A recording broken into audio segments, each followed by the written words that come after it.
breath, she tried to think how she would explain this to her parents. On the opposite wall stood her dresser with the attached mirror. When she looked at it, a plan emerged. A little furniture rearranging, and the whole would be hidden. She glanced back at the pillow, and when she moved her head, a sharp pain pinched in the very top of her neck, right where that damn monster had gotten her in her dream. She reached up to rub the pain away and felt the cool stickiness. Pulling her hand around, she stared at the blood. What the heck? Reaching back again, she felt a large pimple at the very base of her skull. Perhaps the pimple had simply been hurting and brought on the crazy dream. The smell of her own blood reminded her that she hadn't fed in 2 days, but bringing a bag of blood home with her was too risky. The last time she'd come here, she'd caught her mom rummaging through her things. Her mom had looked up guiltily and said, "I'm sorry, I just wanted to make sure there wasn't any. I have to worry about your sister." "You don't worry about me anymore?" Della had asked.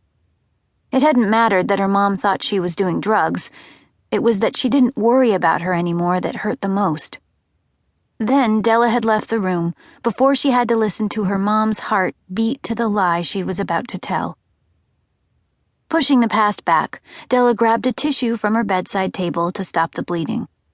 In a few minutes, she tossed the tissue in the garbage, pulled the pillow out of the wall, and picked up the dresser and hauled it across the room to hide her dream-induced oops. Standing back, eyeing the newly placed piece of furniture, she sighed in relief. They would never know.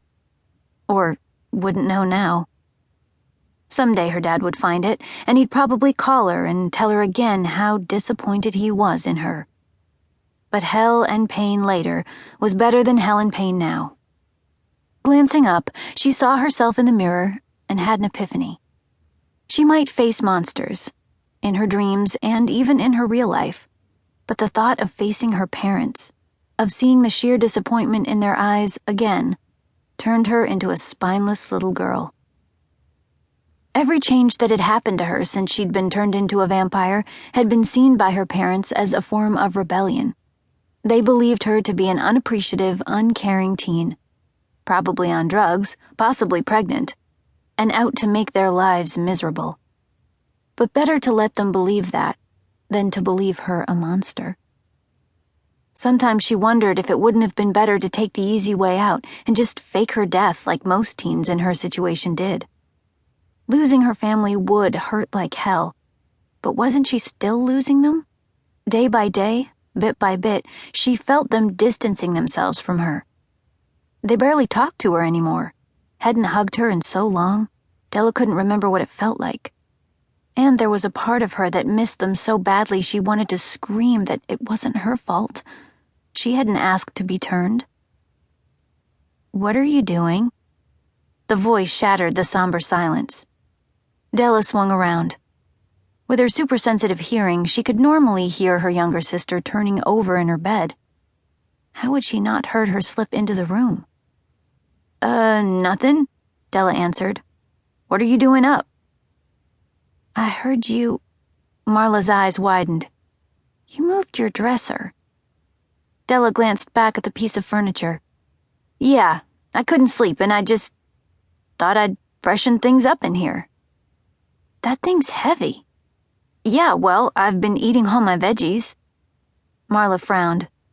"You barely ate anything at supper. Mom's worried about you." No, she isn't, Della thought. Marla looked around again. "Did you ask Mom if you could rearrange your room?" "Why would she care?" Della asked. Marla shrugged. "I don't know, but you probably should have asked." Della bit the edge of her lip, realizing that before she'd been turned, she probably would have asked for permission for even something that mundane. Chalk up one positive thing for living at Shadow Falls. Holiday and Burnett, the camp leaders, ran a tight ship, but they gave the students enough rope to either swing on or hang themselves. So far, Della hadn't gotten hung. Well, not hung too bad. And in the past 6 months, she'd grown to like her independence. Marla walked closer. Her pink nightshirt only came down to mid-thigh. Della realized